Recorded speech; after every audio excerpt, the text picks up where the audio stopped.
Bonjour tout le monde, je m'appelle Manon alias La Petite Bête du blog et de la chaîne culinaire lapetitebête.com. Et aujourd'hui, on fait quoi? On fait des laits végétaux.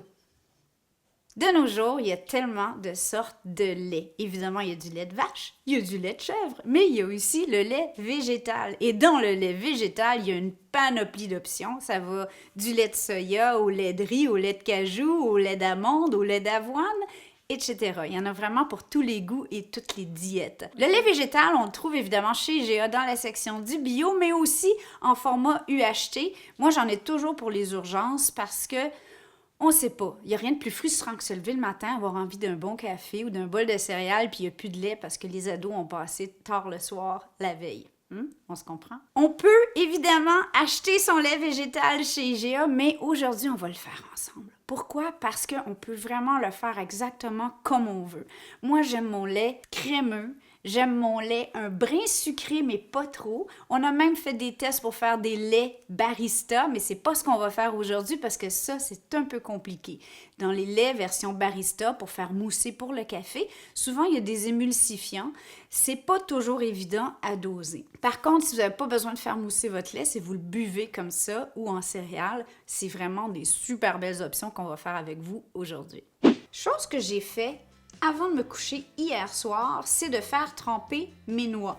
Mes amandes en particulier. Les noix de cajou, c'est plus tendre, les noix de macadamia aussi. Idéalement, on essaie de ne pas faire tremper plus de 8 heures. On peut aussi, si vous êtes dernière minute, les faire tremper une demi-heure dans l'eau chaude. Mais au niveau des amandes, c'est une noix qui est tellement dure qu'idéalement, on essaie de se prendre d'avance et de le faire tremper toute la nuit. Pour les ingrédients comme la noix de coco, l'avoine, cœur de chanvre, on n'a pas besoin de faire tremper. On va simplement le mettre dans notre blender, dans notre robot. En utilisant des tamis pour passer notre lait, on va ramasser le gros des fibres. Je dois vous dire qu'il existe de nos jours, c'est la grosse mode. Vous direz que c'est la petite bête qui vous le dit, là, mais c'est la grosse mode pour les gens qui font beaucoup de lait végétal, d'avoir des robots super intelligents qui s'auto-nettoient et qui vous disent « Bon matin, ma belle Manon ». Aujourd'hui, on va y aller avec la version simplifiée, donc un bon vieux blender, un robot culinaire et ces petits espèces de sacs qui permettent de faire passer le liquide. C'est des tamis très serrés. Pour le sucré, des bonnes vieilles dattes, c'est toujours super bon. Donc, le petit côté sucré, on pourrait utiliser de la vanille, le sucre de votre choix. Vous avez le goût de faire un lait de cajou au sirop d'érable? Pourquoi pas? Je vais vous donner un ratio très facile. Premièrement, on va égoutter nos noix qui ont trempé. J'avais une tasse d'amandes. Pour un lait plus crémeux, moi, j'utilise 4 tasses d'eau. On pourrait même réduire encore plus selon votre goût. Moi, j'aime ça vraiment. Je trouve que c'est ce qui manque dans le commerce. Et pour un lait plus liquide, on peut aller jusqu'à 5 tasses d'eau. Et là, on va intégrer les amandes, notre eau, nos agents sucrants si on en veut, une petite pincée de sel parce que le sel, c'est magique, ça optimise le goût de tout et vous allez avoir le meilleur lait d'amande que vous avez jamais bu.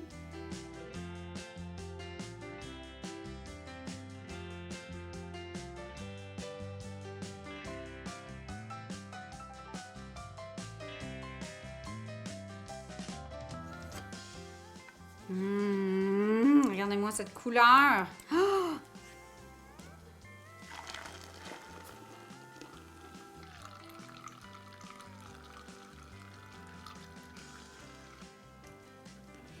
Et là, avec la pulpe, vous allez voir.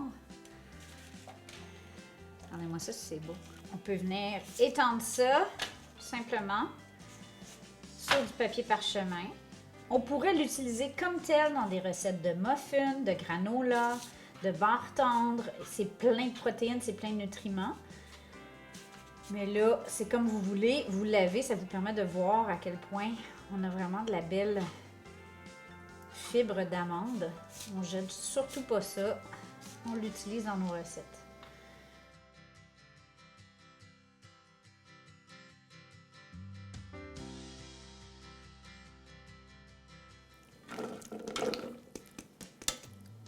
Exactement le même processus avec les noix de cajou.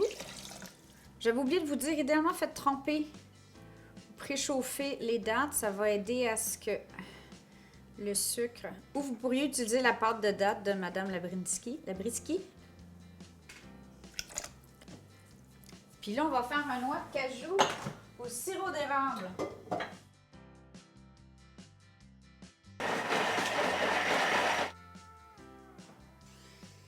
Ça sent tellement bon.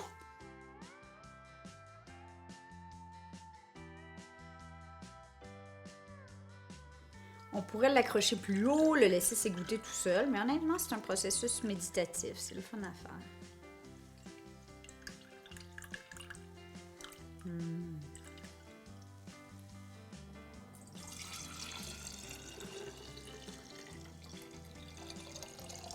La gorgée de la chef. C'est tellement bon. Si quelqu'un dans votre famille a des allergies aux noix, on peut faire du lait d'avoine et c'est pas plus compliqué. On fait le même processus exactement avec une tasse d'avoine qu'on ne fait pas pré-tremper. Et là, on parle de l'avoine en flocons standard, ok? Rien de très particulier. Bonne chose à savoir, l'avoine, le lait d'avoine, si vous le chauffez pour du café, ça vient gluant. Personne qui aime ça, des cafés gluants. Alors, il y a des façons de jouer alentour de ça en combinant l'avoine avec d'autres choses, mais juste une petite note. Pour le fun, moi, je vais faire un lait avoine, coconut et cœur de chanvre.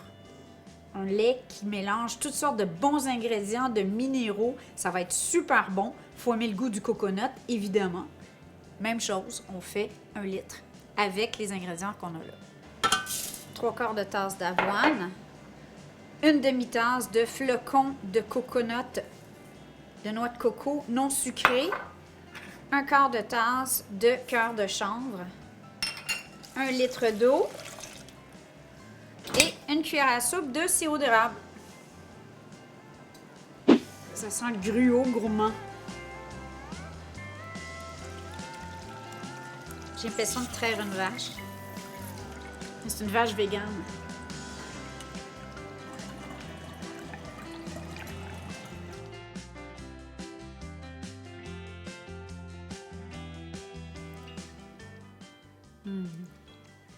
C'est tellement bon, c'est tellement frais.